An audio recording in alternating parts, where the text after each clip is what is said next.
Hello. In the last video you saw me prep the airplane. In this video I'll go over some of the flight planning stuff I'll do and the thought process and things we have to consider when we're flying this airplane. So it'll more deal with the fuel burn and maybe some of the weather issues. It won't go into all the little things we do or think about, but this is what I do on a long flight. And it's a long flight for a light jet. It's 1,300 miles, so we'll have a we'll have a slight headwind, 3 hours, 15-20 minute flight. So come along and I'll show you the things I think about, things we plan for on a flight like this. There's a video I use, or a program I use a lot, that helps me follow these flight plans. Now, this is a good example of this flight plan. If you take 430, which is what we filed, it says we're gonna have an average of 16 knot headwind. You move it down, tells us it's gonna take approximately 3 hours and 11 minutes, and we're gonna use about 3,350 pounds. Now, that's the number we'll use. We'll request 450. It is wrong direction, but normally if there's not much traffic, they'll give that to us. 470, the program puts on there, but we are not allowed to go up to 470. Now, it doesn't show it. It gives me down to 380.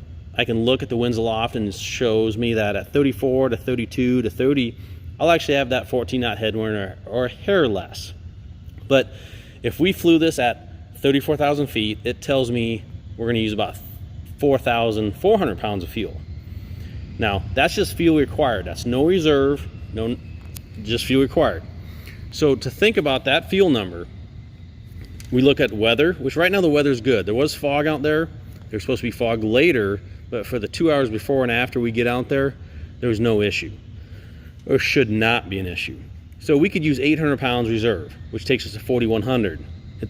And we should make a little bit better fuel than that because we'll go to 45.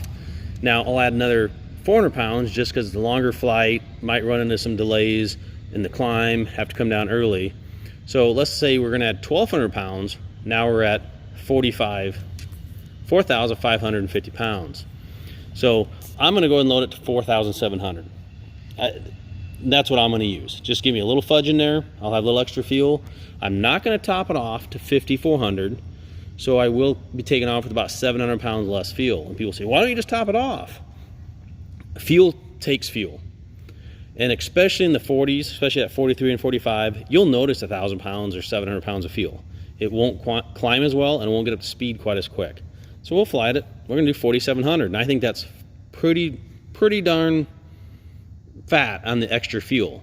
Because what it also does is that's roughly 1,400 to 1,500 pounds extra, because I know I'll beat that 3,350 if things go as planned. So at 1,500 pounds, when we're at 45,000 feet burning 900 pounds or less, I've got well over an hour and a half, almost an hour and 45. And I will probably make my divergence before I start my descent if I think the weather's a problem. So if I'm down there shooting approach to minimums, and the weather's bad, I'd take a little more. But I don't think we're gonna have to do that, and if it starts fogging in, we will probably make our decision before we start descending or in the descent, and we got 150 miles to go. So that's the fuel requirement. So here I am in the airplane again, doing everyone's favorite thing to do. I just put the Nav Data card in there. Since the Nav Data is now not current, we'll have to update the Nav Data. So just another thing you have to do before a flight, which we'll have to do. Now you get a lot of messages here because we're pulling circuit breakers and stuff, and we will get that taken care of before we leave. So, but like I said, I'm just going to update the Nav Data and a few other things, and this also is a good chance to make sure when I power up, everything comes up. The only thing is when you're doing you get a lot of stuff like this when you're doing updates. When you pull circuit breakers and things are out of date and out of sync with each other, you get a lot of weird stuff.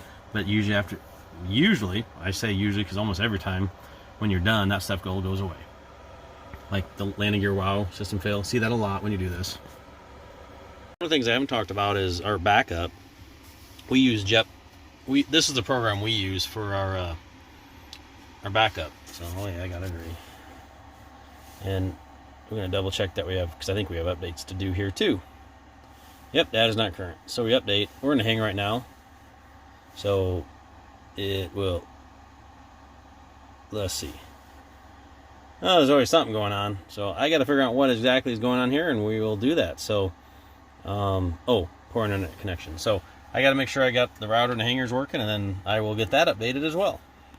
So here I am updating the charts again. I really thought I had them up to date, and I did. I just didn't realize they expired on the 27th of October, and we're on a date. So we're updating charts.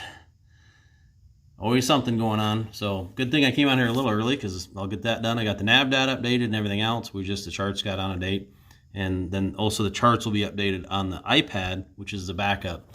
I will tell you, since I've been flying the Garmin, other than practicing opening the charts on the iPad, I've never had to use it for operational purposes.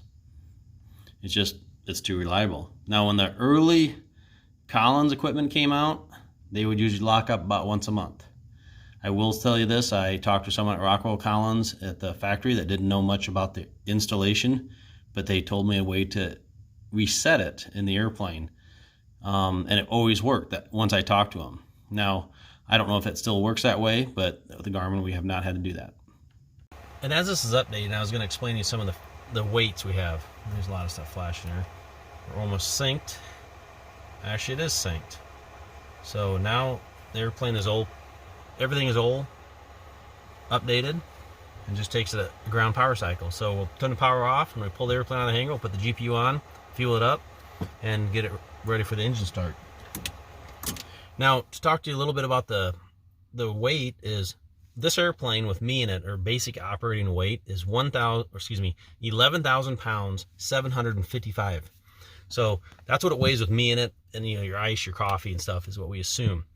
Then I have 4 passengers, and 3 of them are actually very small, but since it's a several day trip, we're going to figure 200 pounds for everything, because I think I figured 160 pounds of baggage.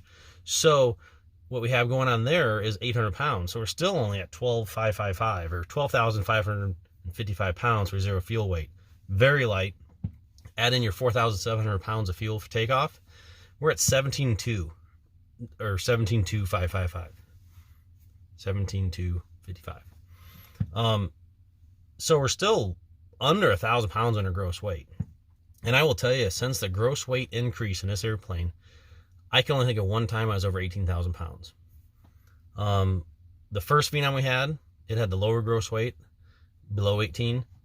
There was 1 or 2 times we were close, but I don't think we were ever actually in ramp weight when we left.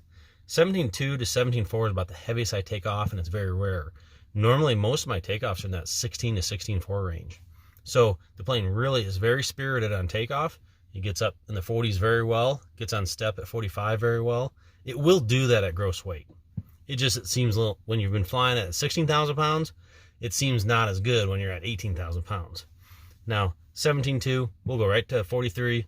If 45 is available, we'll go right to 45.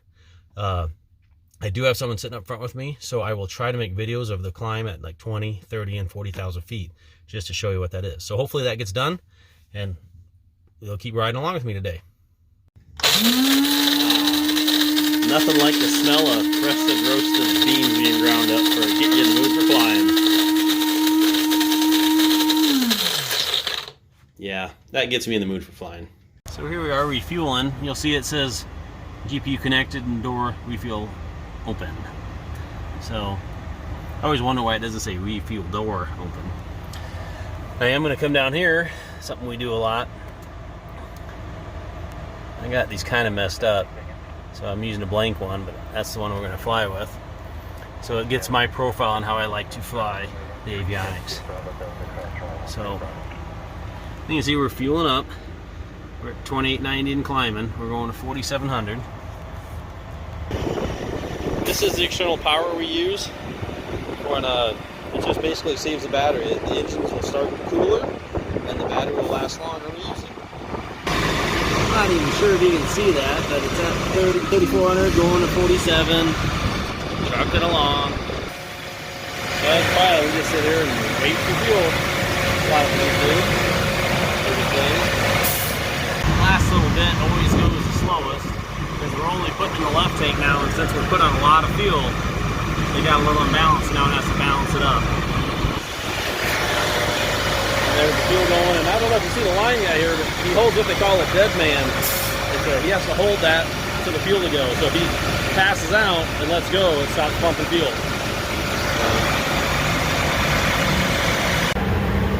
are trucking along. We're climbing through 42,000, indicating just under 200. It's taken us 22 minutes to get here.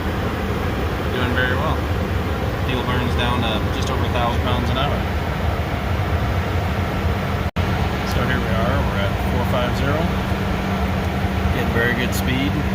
Actually got a slight tailwind.